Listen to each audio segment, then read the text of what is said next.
nongeye kuguha ikaze wewe kandi udukurikirana uri mu mihingo igiye itandukanye, East Africa, Sud, West, West hose ndabaramutsa nkanabaha mwiriwe bivanye naho umwe wese aherereye. Uno munsi narinze ngo tuyage kubijanye nuko novuga ati mbega kugira ngo umuziki w'u Burundi ushike kure habuze iki, mbega hokorwa iki kugira ngo umuziki wacu ube nko mu bindi bihugu. Nk'akarorero hari ibihugu uzosanga bifise ukuntu bitunganya umuziki wavyo, ugasanga hariho nk'amashirahamwe agenda atanga nk'ubushimwe. Nk'ubu ugasanga haje nk'ishirahamwe ritunganije ubushimwe runaka, nka korabo yaranze umwaka canke indirimbo yabaye nziza ku bintu bijanye n'amasanamu nyene, ukabona ko ivyo bituma umuziki wotora iyindi ntambwe canke ugashika ku rundi rwego. Ariko rero nama nibaza kubera iki ivyo bintu iwacu atabibaho? Ugasanga umuntu yarakoze neza, yakoze hit song, yakoze indirimbo nziza ifise ama video meza, wanashima iri ku rwego novuga ko ari mpuzamakungu. Mugabo uko umwaka uhera sindigera mbona haza ikintu gishasha cyawo vuga ati ubu rero twahagurukiye abaririmbyi bacu nukuza turabaha akaganuke nkuko dukunze kubibona mu bindi bihugu. Ugasanga wewe watowe nk'umuririmbyi mwiza wakoze neza mu mwaka wose, cyangwa ugatorwa nk'umuririmbyi wakoze collabo iri international mu gihugu, ugasanga watowe nk'umuririmbyi yakoze video nziza irenze kurushiza abandi, ugasanga batoye umuririmbyi yarose views nyinshi ku ndirimbo yiwe mu mwaka wose, agahabwa udushimwe award agiye atandukanye nka kujya Isanganiro award ikunze kubikora. Ese abandi canke abandi ba boss canke yandi maradiyo mwe muri mu biki kw'ivyo bintu mutabizana mutabiduha?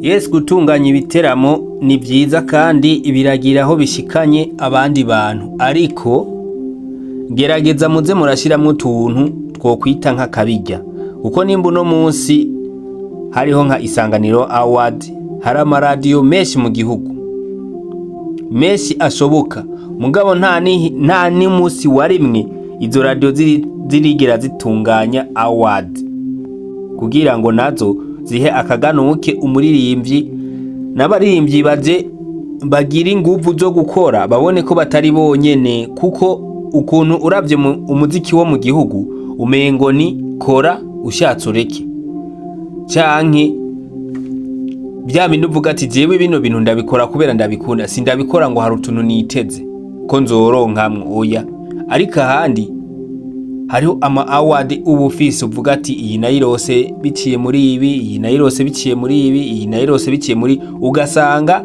ninga uvuga umuzifise zo kugumukora cyane kubera uba witeze ati buri mwaka hari ibihangano bikunze kuba, kandi ibyo bihangano bikunze kudushikana kwa runo rwego, canke iyo wisanze hajya ahantu urumva unezerewe, urabona ko wakoze nyene. Ni nka kujya kuntu nk'umuvyeyi ashimira abana akavuga ati wowe no mwaka wapi kabisa nawe warakoze cyane ukuntu. Rero ni nkuko biba bimeze mu gihe amaradiyo yohaguruka ibyo bintu akabikora, wosanga turiko turatera tuja imbere gusumba aho turi uno munsi.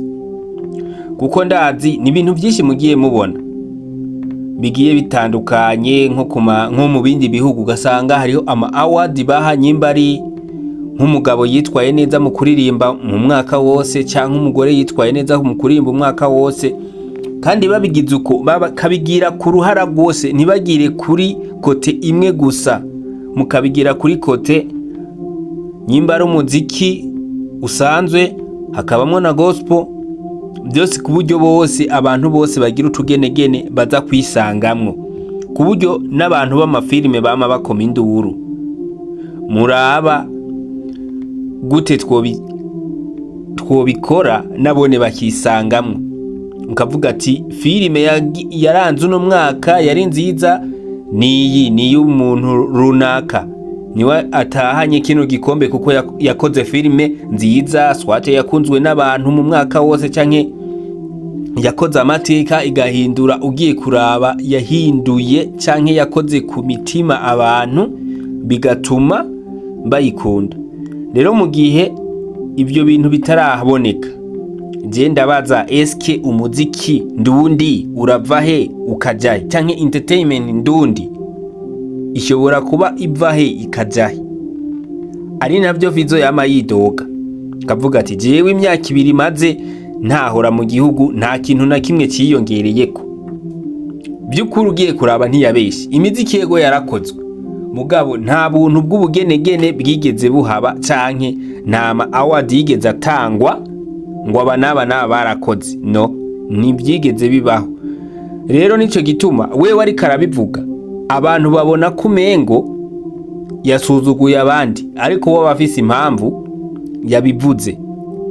Aha naje ndiko ndavuga ibindazi, hariho bamwe baza kumva umengo sinzi ibyo ndiko ndavuga, umengo nasaze, ariko ugiye kubiraba ibintu ndiko ndavuga se ni ibintu ibyo kandi ibyumvikana.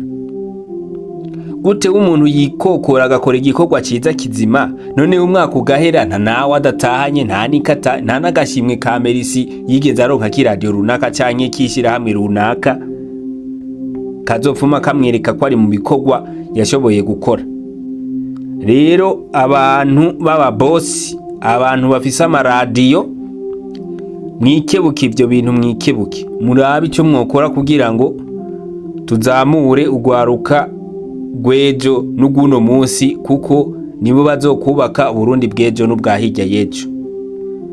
Ciao murakoze. Nagira ndabibutse utarakora subscribe ko ukora subscribe, gakora like, comment hamwe na share kugira dukomeze kugira umuryango mugari. Nayo channel yanyu ni Black Entertainer. Thank you so much.